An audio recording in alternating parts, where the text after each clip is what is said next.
¿Y si todo lo que creías sobre tu familia fuera una mentira?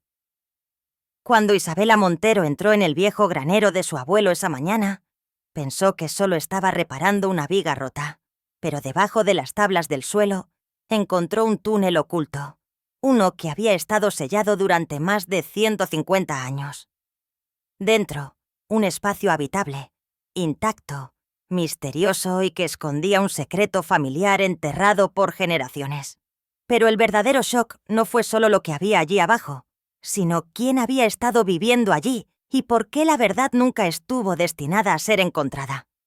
Porque una vez que entró en esa oscuridad, no había vuelta atrás. Esta no es solo una historia sobre un viejo granero. Trata sobre el legado, las mentiras y un descubrimiento que reescribiría todo. Pero antes de sumergirnos, dinos, ¿desde dónde nos estás viendo? Nos encanta ver a nuestra familia global en los comentarios. Comencemos. Isabela Montero nunca había cuestionado el crujido de las tablas del suelo bajo sus botas. El granero había estado en pie durante generaciones, pasado de su bisabuelo a su padre y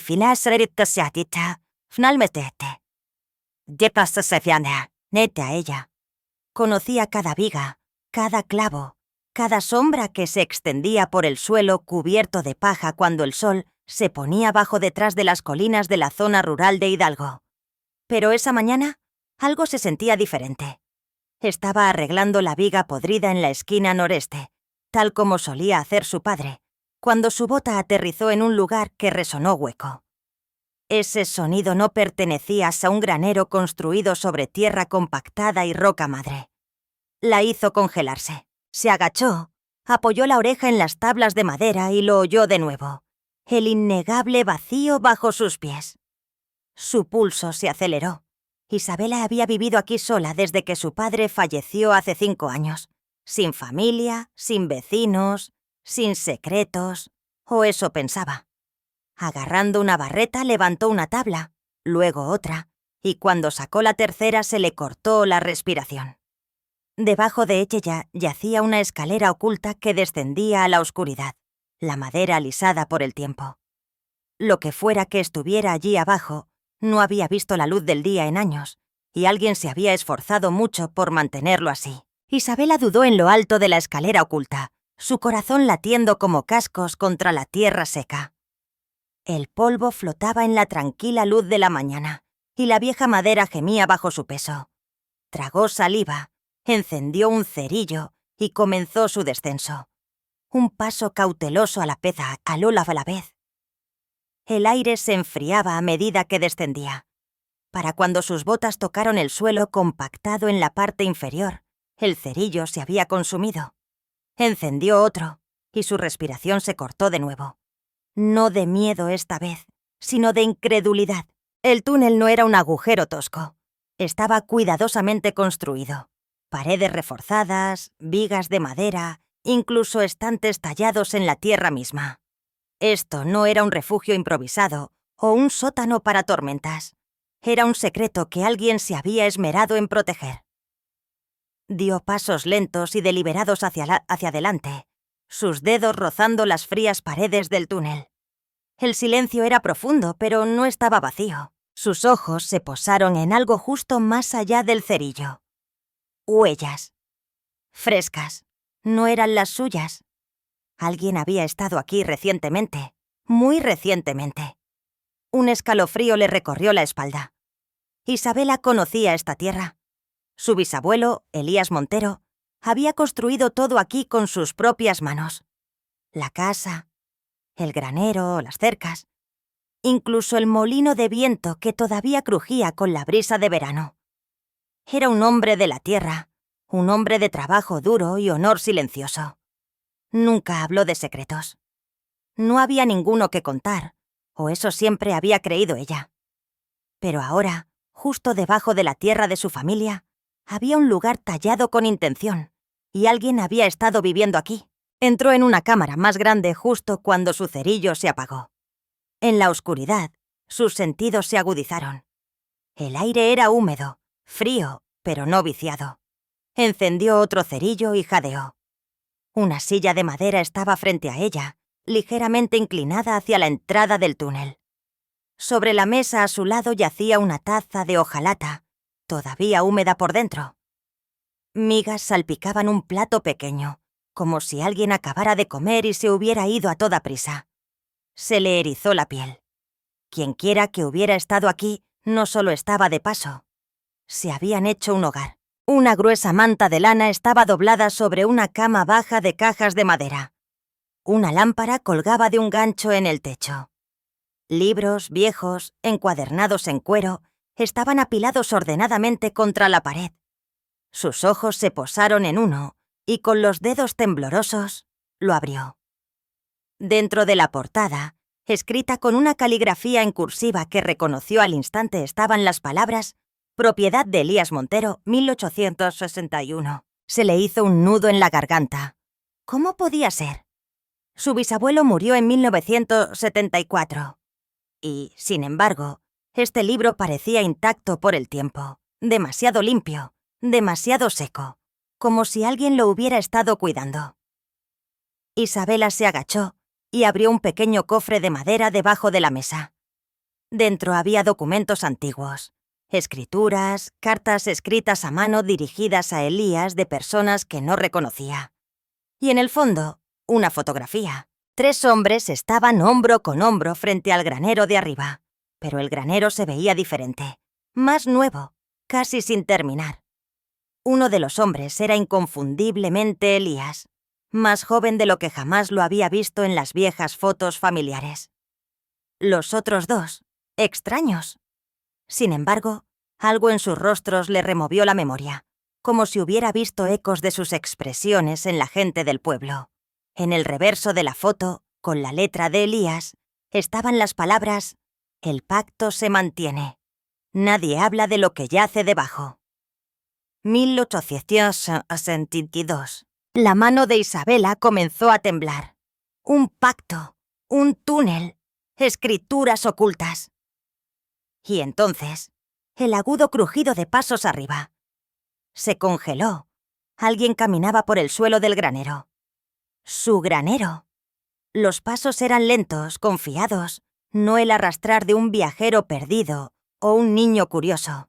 Estos pasos pertenecían a Kekekateka, a alguien que sabía dónde estaba y por qué había venido. Se retiró a las sombras del túnel, apagando el cerillo de su entre Los pasos se detuvieron directamente sobre la abertura.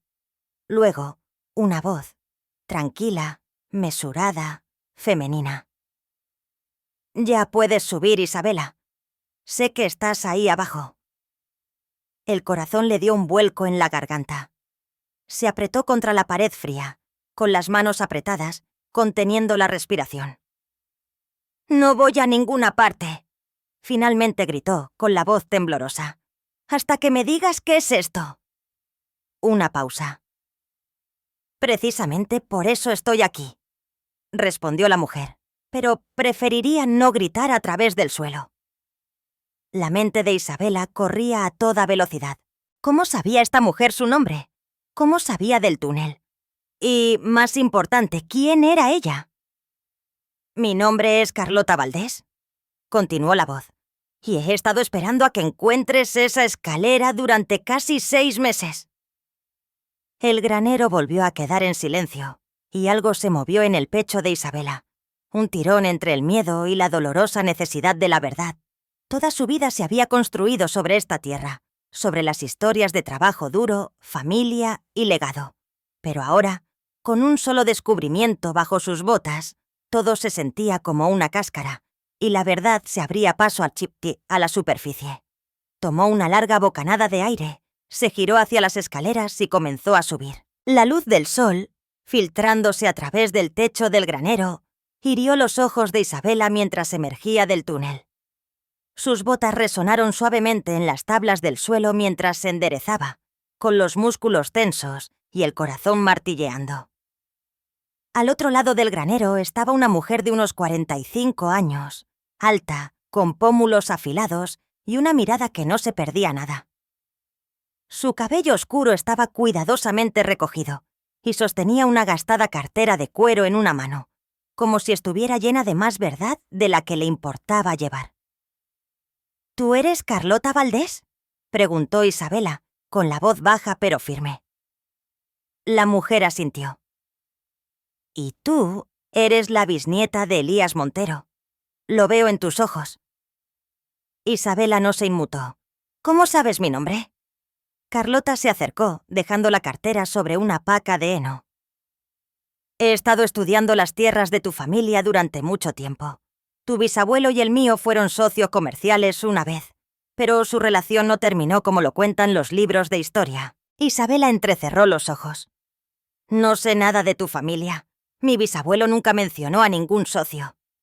No, respondió Carlota, porque todos acordaron no hablar nunca de lo que pasó aquí, ni a sus hijos ni a sus nietos. Ese túnel no era solo un escondite, era una bóveda, un límite, una promesa. Hizo una pausa. Y ahora se está desmoronando. De su cartera, Carlota sacó una gruesa carpeta y le entregó a Isabela un documento amarillento. El pergamino crujió cuando Isabela lo abrió. Era un contrato, escrito a mano con tinta antigua, fechado el 3 de julio de 1862. Sus ojos recorrieron las líneas. La propiedad permanecerá compartida en partes iguales entre los abajo firmantes. No se hará ninguna reclamación pública. No se notificará que en ninguna parte s'acumple externa. La violación de este acuerdo resultará en la pérdida de los derechos. Al final había 3 firmas: Elías Montero, Jorge Valdés, Silas Ramírez. Isabela se sintió mareada. 3 familias, susurró. Carlota asintió. La tuya, la mía y una más. Los Ramírez. Nuestros abuelos hicieron un pacto para compartir la tierra, su recompensa y su silencio. ¿Recompensa?, repitió Isabela. ¿Qué recompensa? Antes de que Carlota pudiera responder, el suelo comenzó a temblar. No era un terremoto, era algo más pesado, más lento. El galope de caballos. El rostro de Carlota cambió. «Están aquí. ¿Quiénes?», preguntó Isabela ya sabiendo la respuesta. «La tercera familia», dijo Carlota. «Los Ramírez». Momentos después, unas pesadas botas resonaron fuera del granero. Las puertas se abrieron con un gemido y 3 jinetes entraron, sus caballos resoplando y pateando el polvo. El hombre de enfrente desmontó con fluida confianza. Mayor, con canas en las sienes, vistiendo un abrigo que parecía demasiado pulcro para el trabajo de campo. «Me imaginé que llegarías primero, Carlota», dijo, con la voz profunda y mesurada. «¿Y esta debe ser la señorita Montero?» «Isabela», lo corrigió ella, enderezando los hombros. El hombre sonrió, no amablemente. «Soy Everardo Ramírez. Mi familia ha estado esperando este día durante 4 generaciones». Miró alrededor del granero como si ya fuera suyo. Carlota se interpuso entre ellos. «Everardo, tenemos que hablar. Esto no tiene por qué convertirse en una disputa por la tierra». Everardo levantó una ceja. «¿Tierra? ¿Todavía crees que esto se trata de tierra?». Hizo un gesto a uno de sus hijos, quien trajo un mapa, un viejo y desmoronado plano del sistema de túneles. «Hay más ahí abajo de lo que ustedes 2 han visto. Cámaras selladas, una red construida por nuestros bisabuelos para mantener la veta oculta. Minaron durante años sin que nadie lo supiera». Isabela lo miró fijamente. «¿Veta? ¿Qué veta?». Los ojos de Everardo brillaron. «Plata». La palabra cayó como una piedra. Carlota exhaló lentamente. «Así que es verdad. No era solo una leyenda». Everardo dio un paso adelante con la voz tensa. «Durante 50 años, nuestras familias lo ocultaron. Vendieron solo lo suficiente para mantenerse a flote. Evitaron al gobierno, los impuestos, las reclamaciones. Pero después de que se firmó el pacto, sellaron la cámara principal. Dijeron que permanecería intacta hasta que el contrato expirara 150 años después. Sacó un reloj de bolsillo de su abrigo y lo abrió. Expiró el mes pasado. Un silencio espeso se cernió sobre el granero. «Lo que significa», continuó Everardo, «que a cada uno nos toca un tercio». Ese fue el trato. La mente de Isabela daba vueltas. El túnel, la foto, los libros, el mapa, todo encajaba. Un secreto enterrado, atado por sangre y codicia. Pero una pregunta atravesó el ruido en su cabeza. «Si la cámara estaba sellada», dijo lentamente, «entonces, ¿quién ha estado viviendo ahí abajo?» Carlota se puso rígida. «No fui yo. Apenas llegué anoche. Vine sola». Everardo frunció el ceño. «Y no fue ninguno de los míos». Los tres se giraron hacia la puerta abierta del túnel, detrás de Isabela. Entonces, se oyó un sonido que ninguno de ellos esperaba. Metal raspando contra madera. Desde algún lugar profundo, se estaba abriendo otra entrada. Los hijos de Everardo buscaron sus linternas. Carlota sacó una pequeña pistola de su abrigo. A Isabela se le revolvió el estómago. «Alguien más lo sabe», susurró. «Y quienquiera que fuera, había estado aquí durante mucho, mucho tiempo». El sonido del raspado se hizo más fuerte, deliberado. Quienquiera que estuviera allí abajo ya no se escondía. Los dedos de Isabela se aferraron al borde de la puerta del granero. Carlota había dado un paso adelante, con los ojos entrecerrados, la pistola firme en su mano. Everardo Ramírez le susurró algo a su hijo, quien silenciosamente sacó su revólver en respuesta. Tres extraños, unidos por los fantasmas de sus abuelos, ahora estaban unidos no por la confianza, sino por el miedo a lo desconocido. Entonces, una voz se elevó desde la oscuridad. Suave, clara, sin miedo. «No necesitan sus armas», dijo. Un momento después, la trampilla oculta cerca de la pared opuesta crujió al abrirse.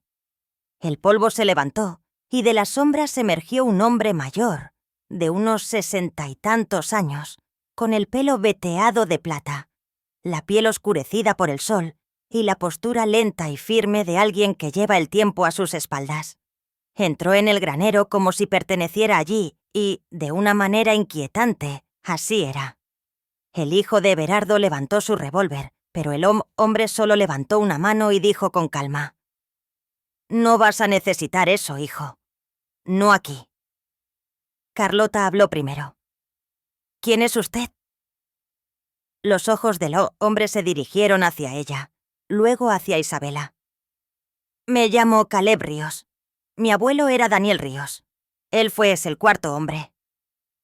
Un silencio de plomo cayó sobre el granero. Isabela parpadeó. ¿Eran 4? Caleb asintió lenta y tristemente. «Sí, señora. Elías Montero, Jorge Valdés, Silas Ramírez y Daniel Ríos. Hicieron el descubrimiento original juntos en la primavera de 1861. La veta de plata era más profunda de lo que ninguno de ellos había visto antes. Pero Daniel, él no firmó ese contrato». «¿Por qué no?», preguntó Everardo, su voz espesa de incredulidad. La mandíbula de Caleb se tensó. «Porque no estaba de acuerdo en mantenerlo en secreto. Quería informarlo a las autoridades, registrar la mina legalmente. Creía en hacer las cosas bien». Isabela se acercó un paso. «¿Qué le pasó?». Caleb bajó la vista. «Desapareció». La voz de Carlota tembló. «¿Crees que lo mataron?». «No lo creo», dijo Caleb, sus ojos encontrándose con los de ella. «Lo sé. Mi abuelo fue en la parte por que enterrado este perso. Eso la parte saco pronuda satsi del sol tortuna». Encontré su diario allí abajo, escondido detrás de una pared falsa. Escribió sobre su última reunión. Dijo que temía que no lo dejaran salir con vida. Everardo se ericitó. Razó. «¿Esperas que creamos que nuestros abuelos fueron asesinos?». Caleb lo miró directamente a los ojos. Espero que enfrenten la verdad, les guste o no su historia. Carlota se volvió hacia Isabela, su voz más baja ahora. Eso explica el nombre que falta. La letra en el reverso de esa fotografía estaba dirigida a los 4, no solo a 3. Susurró Isabela. Lo borraron como si nunca hubiera existido. Caleb asintió solemnemente. Enterraron más que a un hombre ahí abajo. Enterraron su culpa. Caminó lentamente hacia el centro del granero y buscó en el morral que llevaba cruzado. De él sacó un fajo de papeles atados con cordel y manchados por el tiempo. «Aquí», dijo, colocándolos sobre la paca de heno. Cartas, mapas, entradas de diario, todo lo que Daniel Ríos dejó atrás. «He estado armando esto durante 20 años». Carlota se adelantó y desató el fajo con dedos temblorosos. Las páginas crujieron suavemente mientras las hojeaba. Mapas dibujados a mano del sistema de túneles, cartas escritas en cursiva a la esposa de Daniel en el este, súplicas desesperadas por hacer lo correcto. «¿Esto lo cambia todo?», murmuró. Everardo se cruzó de brazos. «¿Y ahora qué? ¿Quieres una cuarta parte de la tierra?». Caleb negó con la cabeza. «No, no estoy aquí por la plata. No estoy aquí por la tierra. Vine para asegurarme de que sepan lo que sus familias hicieron y para asegurarme de que nadie se vaya de aquí fingiendo que todavía no lo saben». Los 3 se quedaron en silencio. Su mundo redefinido en un instante. Lo que una vez fue una historia de legado y orgullo se había convertido en una de traición y verdades enterradas. Isabela dio un paso adelante, recogiendo una sola hoja del montón. Era la última entrada del diario de Daniel.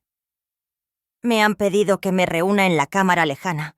No creo que regrese. Si alguien encuentra esto, díganle a Ana que la amaba y díganle a nuestro hijo que perdone los pecados que nunca fueron suyos». Sintió que las lágrimas le picaban en los ojos. «Hemos estado tratando de proteger algo que nunca fue nuestro, para empezar», dijo en voz baja. Caleb ofreció una sonrisa delgada y apesadumbrada. «La plata ya no está, de todos modos. ¿Saben eso, verdad?». El ceño de Everardo se frunció. «¿Que ya no está? ¿Qué quieres decir con que ya no está?». Caleb señaló hacia el suelo. «Yelkelo, alguien está dominando de nuevo, en silencio, durante meses, quizás años. La cámara sellada está vacía». La cabeza de Carlota se giró bruscamente hacia él. «¿Cómo sabes eso?». «He estado viviendo ahí abajo», dijo Caleb simplemente, esperando, observando y siguiendo las señales. Alguien más se llevó la plata mientras el resto de nosotros estábamos aferrados a las historias. Alguien a quien ninguno de nosotros estaba vigilando. Por primera vez, Everardo Ramírez parecía conmocionado. «Entonces, ¿quién la tiene?». Caleb los miró a cada uno por turno. «Esa», dijo, «es la pregunta que todos ustedes necesitan responder juntos». El viento fuera del granero se había calmado. Adentro, el silencio creció. No por la paz, sino por el peso de una verdad demasiado grande para caber en palabras. Carlota se sentó lentamente en una paca de heno, los papeles del fajo de Daniel Ríos esparcidos sobre su regazo como piezas de un reloj roto. Everardo Ramírez se apoyó contra una viga, con la mandíbula apretada y los brazos cruzados, tratando de mantener el control de una historia que se deshacía más rápido de lo que podía recoger sus hilos. Y Isabela, ella solo miraba la puerta abierta del túnel. Se sentía como una boca ahora. Una boca que se había tragado a 4 generaciones enteras y todavía tenía hambre. «Nunca estuvimos destinados a heredar esto», dijo finalmente, su voz apenas un susurro. «Ni la tierra, ni la plata, ni la vergüenza». «No», respondió Caleb en voz baja, «pero sí heredamos la elección de qué hacer a continuación». Carlota levantó la vista. «La plata ya no está. Si alguien se la llevó, ¿qué nos queda por hacer?». Caleb la miró a los ojos. Algo que sus abuelos nunca hicieron. ¿Arreglarlo? Una pausa. Luego Everardo habló con amargura. ¿Con qué? ¿Disculpas? ¿Palabras? ¿Esperas que expiemos 1 siglo y medio de engaño con unos cuantos discursos sinceros? No, dijo Caleb, pero pueden elegir no continuarlo. Isabela se giró hacia él. ¿Qué quieres decir? Caleb caminó lentamente hasta el borde del granero, donde las tablas se encontraban con la luz, y se agachó. Su mano rozó el suelo como si estuviera sintiendo algo. He vivido bajo este lugar durante más de 1 año, estudiándolo, mapeándolo. Conozco cada entrada, cada pared falsa, cada pasaje que sellaron. Se levantó de nuevo. Y hay una cámara más. La llamaban la bóveda final. Estaba destinada a permanecer sellada para siempre, a menos que se rompiera el acuerdo. Everardo se burló. «Y supongo que sabes dónde está». «Lo sé», dijo Caleb, «y creo que quien quiera que haya estado robando la plata dejó algo atrás». Carlota se levantó. «¿Crees que dejaron una pista?» «Creo que dejaron una elección». Nadie habló por un momento. Luego Isabela respiró hondo. «Entonces vamos», dijo. Se movieron como una unidad. Los descendientes del pacto, el nieto marginado y la mujer que se había topado con la boca oculta de la historia. De vuelta a la tierra fueron, con antorchas en mano, pasando por las habitaciones que se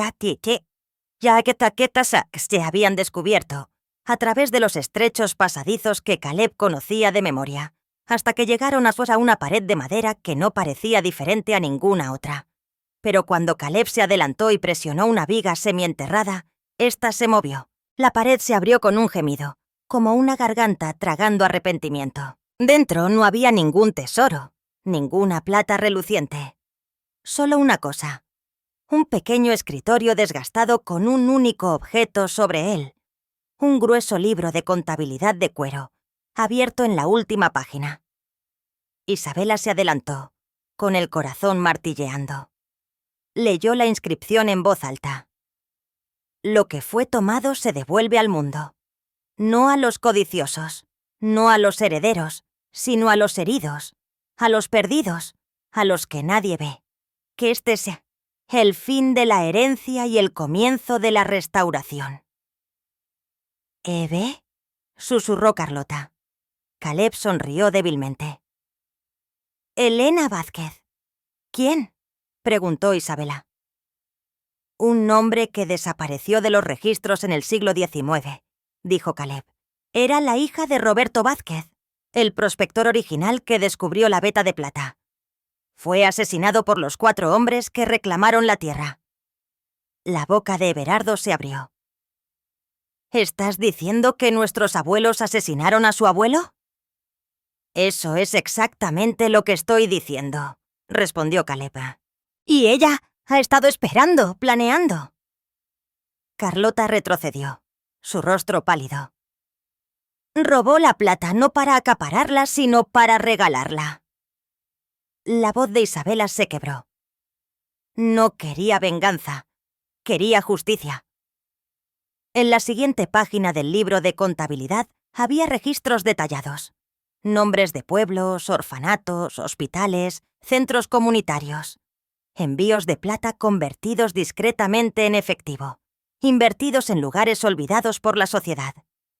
El tipo de pueblos donde la familia Vázquez había desaparecido. El tipo de gente que el mundo ya no protegía. Una línea al final decía: «La plata no es riqueza, la compasión sí lo es. Si encontraste esto, entonces la verdad te pertenece ahora. Hazlo mejor que quienes vinieron antes». Se quedaron allí durante un largo momento. Nadie habló. Nadie lo necesitaba. Finalmente, Everardo dio un paso adelante con los ojos en el libro de contabilidad. Su voz era tranquila.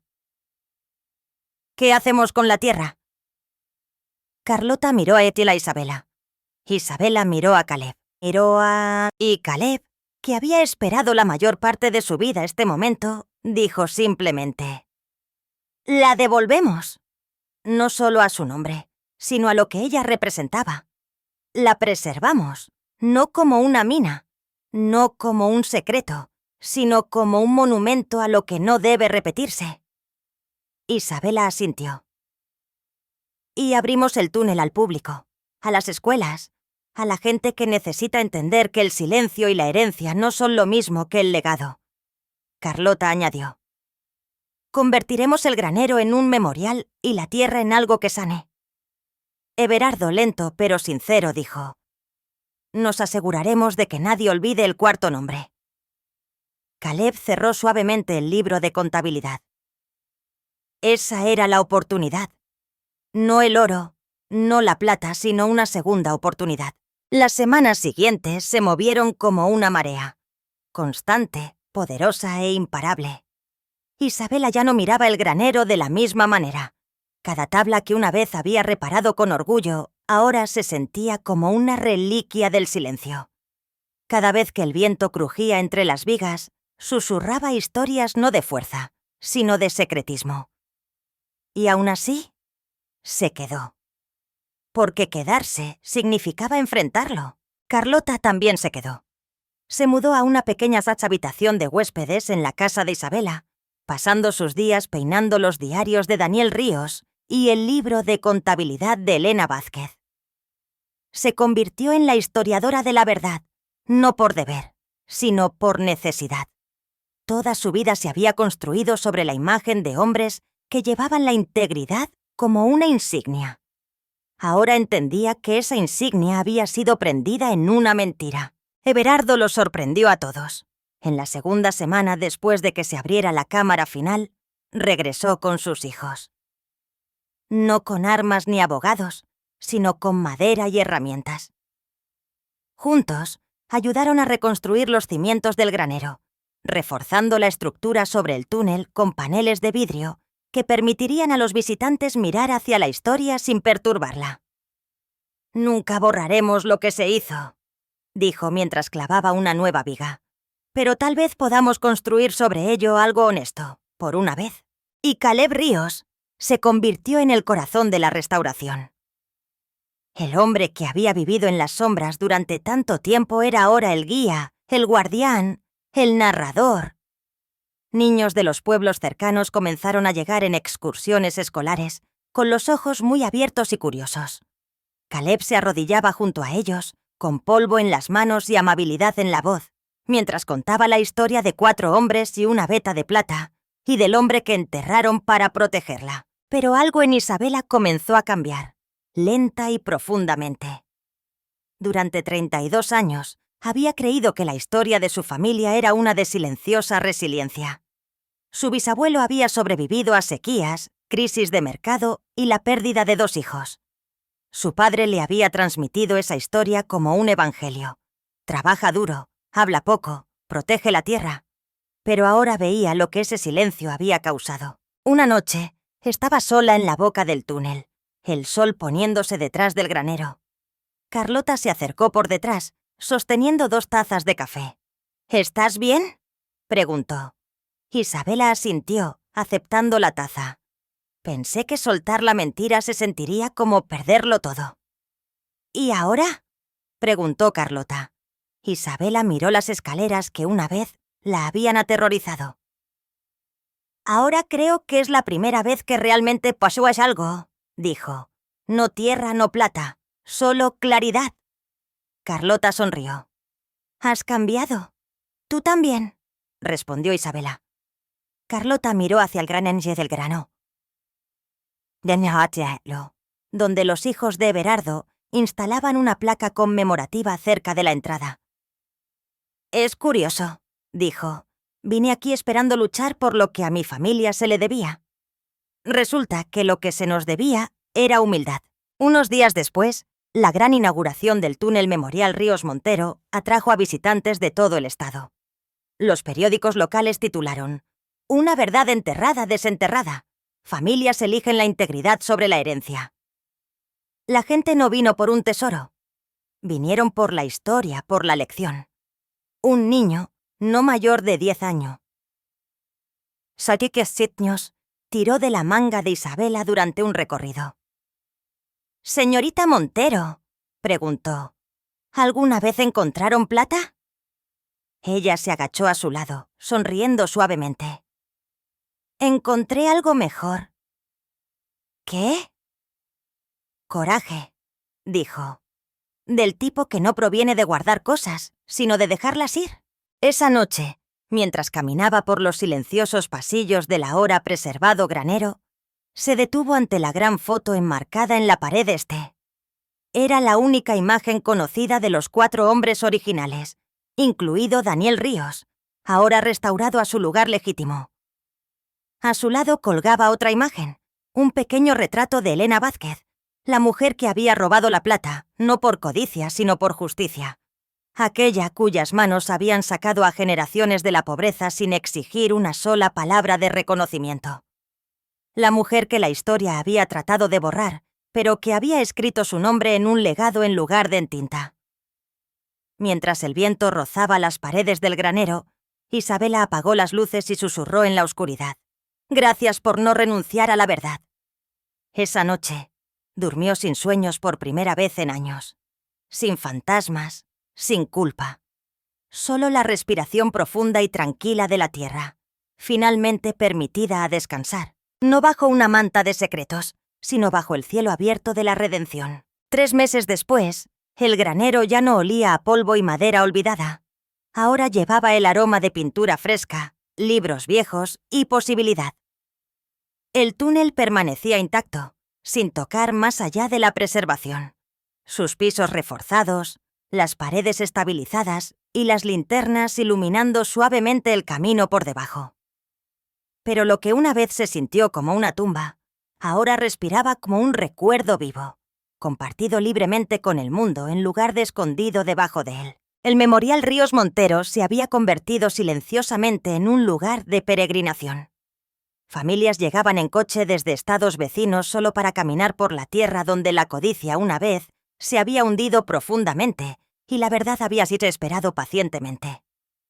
Vinieron veteranos, vinieron maestros. Incluso un grupo de descendientes de mineros del siglo XIX hizo el viaje. No vinieron por riquezas. Vinieron para recordar lo que la historia había tratado de olvidar. Y en el centro de todo, Isabela Montero. Estaba de pie en la plataforma recién construida sobre la entrada cubierta de vidrio del túnel, un brillante sábado por la mañana, rodeada de una multitud de estudiantes y lugareños. Su voz resonó suavemente en el aire fresco. Mi bisabuelo trabajó esta tierra hasta el día de su muerte. Mi padre creía que heredó el honor. Yo también creía que lo había hecho. Pero la verdad es que heredamos el silencio. Y el silencio es algo pesado de llevar. Hizo una pausa, dejando que la brisa pasara por las puertas abiertas del granero detrás de ella. «Pero esto es lo que he aprendido», continuó. «Puedes estar orgulloso del trabajo duro sin excusar las manos que enterraron la injusticia. Puedes amar a las personas que te criaron y aún así admitir que estaban equivocadas». Un murmullo silencioso pasó por la multitud. Algunos asintieron.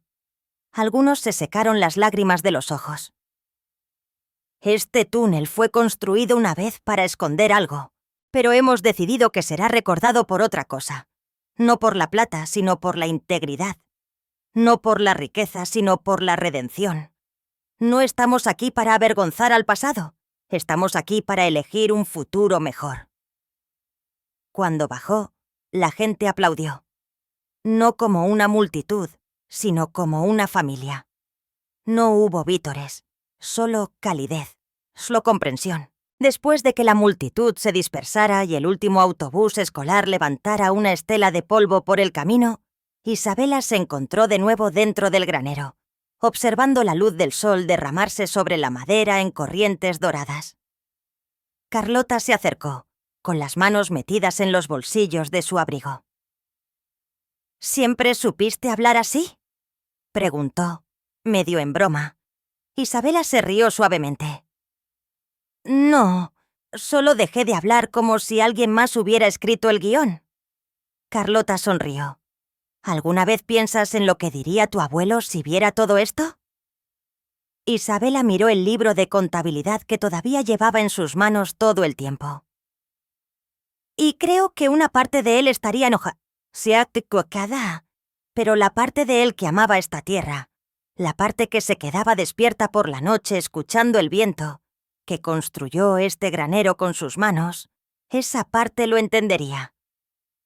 Se quedaron en silencio por un momento. No del tipo pesado, sino del tipo que habla más fuerte que cualquier voz. Unos minutos más tarde, Everardo Ramírez llegó con sus hijos, la caja de su camioneta llena de estacas de madera, cuerdas y letreros. Estaban construyendo un pequeño sendero que llevaría a los visitantes al árbol conmemorativo de Daniel Ríos, recientemente plantado en la colina sur, justo encima de la antigua cámara minera. «Nunca pensé que sería parte de esto», dijo Everardo, dejando un fardo de postes. «Fuiste parte de ello», respondió Isabela. «Ahora eres parte de algo mejor». Miró alrededor del granero, su expresión más suave de lo que nunca la le había visto. «Por primera vez en años, mis hijos y yo hablamos de nuestra familia como si todavía estuviéramos convirtiéndonos en algo, no solo heredándolo». Isabela asintió. Esa es la diferencia entre el legado y la historia. Uno lo vives, del otro aprendes. Más tarde esa noche, Caleb Ríos se unió a ellos al borde de los campos, donde el viento soplaba a través del trigo como olas sobre el océano. Trajo noticias. Una organización sin fines de lucro se había ofrecido a convertir la tierra que rodea el túnel en una reserva educativa. Querían financiar programas para escuelas de bajos recursos, alcance comunitario, incluso exposiciones itinerantes para compartir la historia en todo el país. Caleb sonrió con esa sonrisa tranquila y sabia. El pasado robó tanto a la gente que nunca tuvo voz. Tal vez ahora esta tierra pueda empezar a devolver algo. Isabela miró al horizonte. Ya lo ha hecho. Y lo decía en serio. No porque se hubiera quedado con la tierra, sino porque la había liberado. La había liberado del silencio, de la vergüenza, del peso de los secretos clavados en las tablas del suelo y sellados detrás de la piedra. Había tomado la historia que le dieron y la había reescrito con honestidad, gracia y fuego. Y mientras el sol desaparecía bajo las colinas que habían albergado tantas cosas ocultas durante tanto tiempo, Isabela Montero se mantuvo erguida en la luz mortecina. Ya no era la guardiana de una mentira, sino la administradora de una verdad finalmente sacada a la luz. Algunos heredan tierras, otros heredan nombres. Pero la herencia más profunda es la historia que nos cuentan y el coraje que se necesita para cuestionarla. Isabela Montero creció creyendo que su legado se basaba en el trabajo duro y la dignidad silenciosa. Pero lo que descubrió debajo de su granero no fue solo un túnel, fue una verdad enterrada, sellada por el silencio, el miedo y la codicia. Podrías haberla ignorado, podrías haber cerrado la puerta y haberse alejado. Pero en cambio, eligió el camino más difícil, el que exigía la verdad sobre la tradición, la integridad sobre la imagen. La lección es simple pero poderosa. Lo que heredas no te define. Lo que eliges hacer con ello sí. La historia puede moldearte, pero no tiene por qué poseerte. Fin. Sate. A continuación, 2 historias más poderosas esperando ser desenterradas. Haz clic para seguir descubriendo con nosotros. Y no olvides suscribirte si crees que la verdad siempre vale la pena desenterrar.